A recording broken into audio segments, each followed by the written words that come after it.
fasting safe for women over 40? Well, today I'm going to talk about that.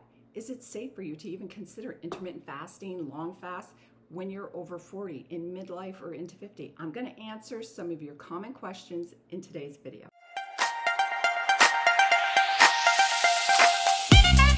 Today, what I want to talk about is the issue of safety. There's lots of women who are concerned, is fasting safe for women over 40? Is fasting safe for women over 50 or 60 or 70? And I want to say a big yes, it is. And I'm going to explain to you or go over some of the concerns that most people have and address those so that you will be more comfortable and more confident as we go ahead to build a fasting lifestyle together.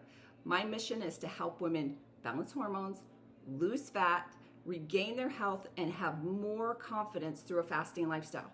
So let's go. So the first question is, does fasting affect your hormones over 40s, 50s, 60s, 70s, and beyond? And the answer is yes. Fasting absolutely does affect your hormones.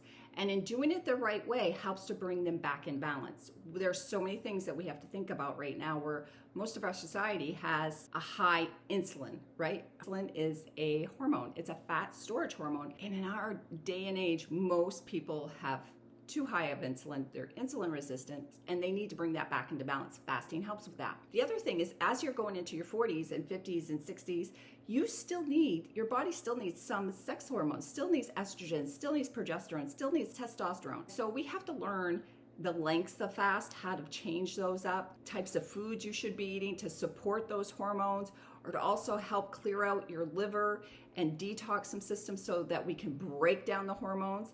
Once that we have them and they've done their job, they need to be broken down. There's so many things that fasting helps with. So when you learn this fasting lifestyle, which includes how to eat, it absolutely affects your hormones and it helps for you to have better health. You may have heard or you may have experienced of hot flashes. That's low estrogen. Hot flashes are low estrogen or night sweats. That's because you have low estrogen. You need to address that. Are you being snippety or have anxiety or irritable or you're having a hard time sleeping? Well, that's low progesterone. You need to address that. So we do that when we learn the fasting lifestyle, how to fast, how long to fast, what to eat, when to eat, the workouts we should be doing, how much sleep we should be getting. All this is part of it. Fasting absolutely does affect your hormones. If you're done right, it can help heal them. Okay, so the next question is, does fasting cause you to lose muscle in your 40s?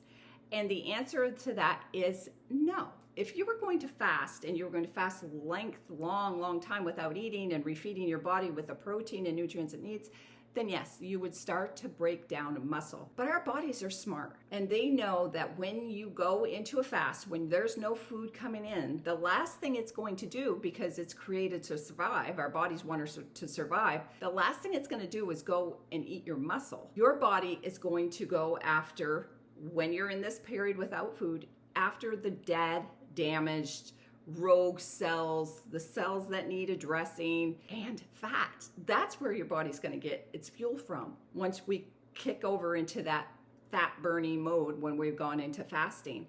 Then when you come back to eat and you start to refeed with good quality protein, you have your first meal and you have 30 grams of protein, that is, your muscles are going to actually take that and build a stronger, bigger muscle. So fasting helps with muscle growth, helps with maintaining muscle if it's done the right way. Is intermittent fasting better than extended fasting when you're in your 40s and 50s and midlife and beyond? And the answer is it's individual. It depends on what symptoms you're trying to correct. When we first come to a fasting lifestyle, you want to start out with intermittent fasting. You want to start by fasting for so many hours during a day and eating in a block of time so many hours during the day, time restricted eating. The reason we want to do this is because we're giving our body time to rest, time to digest, time to heal, and time to use all those nutrients we just put in when we ate. That's intermittent fasting. Fasting for, say, 16 hours and eating for 8 in an 8-hour eating window. That's intermittent fasting. And that can be done daily. You can mix it up. Some people do 1 meal a day, some people do 2 meals a day, but mixing it up, and you can do that daily. Prolonged fasting is also good, but depending on what you're trying to address, what you're trying to heal.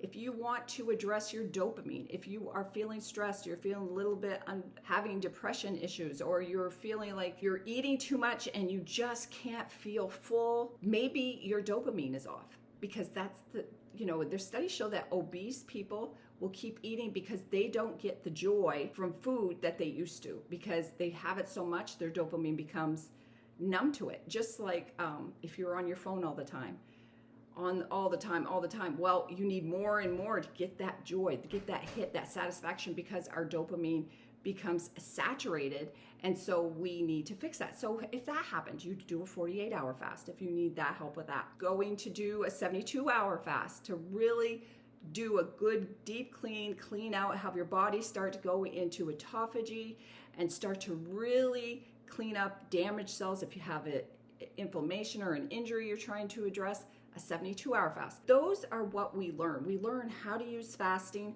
for our lifestyle. We do intermittent fasting daily, and then we put in the longer fast due to health issues, due to prayer requests, due to something that you specifically want to try to heal. You just move it around according to your goals, according to what you're trying to do with your fasting lifestyle. Fasting is healing in so many aspects: inflammation, in your hormones, in your bones, in your immune system, in losing fat. And depending on what issue you want to address, that's how you decide how long to fast. Is a longer fast better or a shorter fast better? No, it depends on what your body needs. I do think that fasting in some form should be part of everybody's lifestyle. Some signs that you may look for that might show that fasting is not going well for you or may not be for you right now is if you're really tired. If you're fasting and you're not feeling good, especially going into the longer fast. At 36 hours, I have a lot of energy, and most people do. They have a lot of energy at 36 hours. If you're feeling overly tired, then there's some things that you might want to look into. Or if you feel that it's really messing up your hormones, then you need to address your fasting schedule in accordance with your hormones. Certain times, especially if you're a cycling woman, certain times if you're fasting too long, that can really mess up your hormones. And the same thing even in perimenopause and menopause. If you are fasting too much, too long, it'll mess up the hormones that you need, and you will have to adjust that, because too much of one thing is not good. We want to do it with balance. We want to fast with balance, and we want to feed properly with balance so that we have full health of our body. And if you're fasting and you notice, I'm fasting but I'm gaining weight, that could be a sign that fasting is just not for you right now. Maybe it's causing too much stress.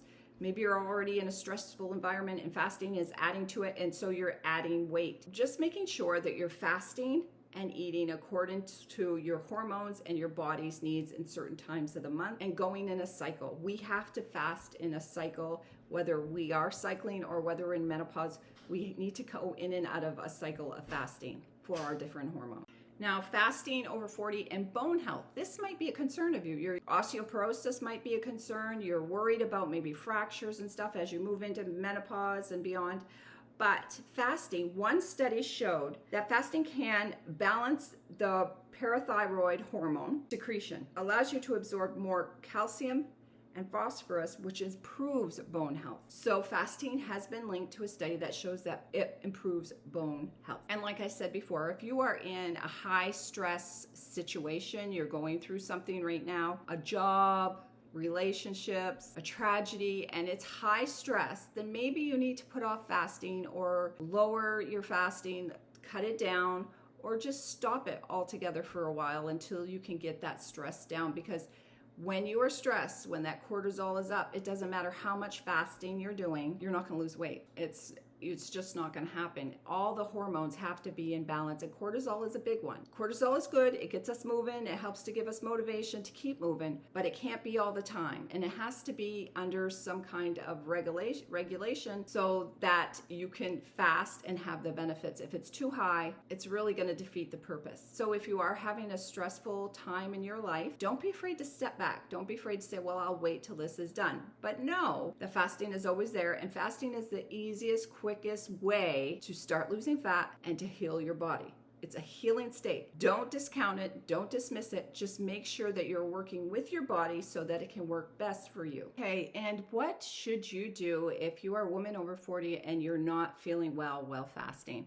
One of the biggest complaints with people during their fasting hours is that they feel dizzy. They have a headache. They're feeling unwell. They feel fatigued. They feel nauseous. And honestly, usually that is due to an imbalance of their electrolytes. That's why I make sure that I take electrolytes throughout my fasting, throughout even in my eating window. I take electrolytes. I take LMNT. I take the unflavored during my fasting hours, and I love watermelon salt that I have during my eating hours. I use that.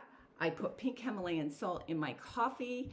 I put it in my water if I don't have electrolytes in there, but making sure your electrolytes stay balanced, because when you start to fast and you start to eat a more whole, healthy diet, your body doesn't hold on to salt and minerals like it used to. We'll lose electrolytes normally, but you need to replace the magnesium, the sodium, the potassium so that you feel well. I woke up many nights when I first started fasting years ago with leg cramps. I'd have to jump out of bed and jump around and try to get that cramp to go away. It'd be in my foot. And I did not know then that I should be taking electrolytes. It's just part of the journey, learning what you need. So now I take electrolytes and I don't suffer with leg cramps and having to get up in the middle of the night. If you are continuing on to fast and you feel like you just aren't feeling well during your fasting hours and you really don't know what it is, then listen to your body. Our body has these symptoms, and symptoms are a gift. They're a gift that's how our body communicates with us.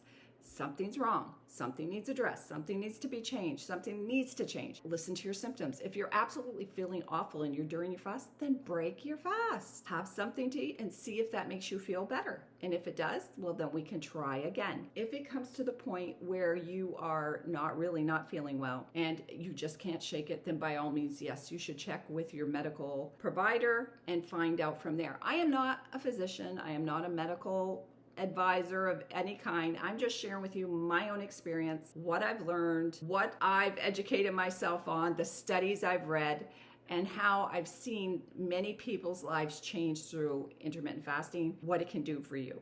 Intermittent fasting can balance your hormones, can help you lose fat and lose it quickly, can help you slow down your aging process, help you reverse inflammation, help you reverse so many chronic diseases. It's just amazing. It's a gift. And so that's why I share. So if you have any questions that you would like specifically answered, please leave them below in a comment, because that gives me ideas of what else you want to learn, what else you may need to know to continue on your journey to building your fasting lifestyle. That's what I'm here for. So let me know below and make sure you like this video, and I'll see you in the next one.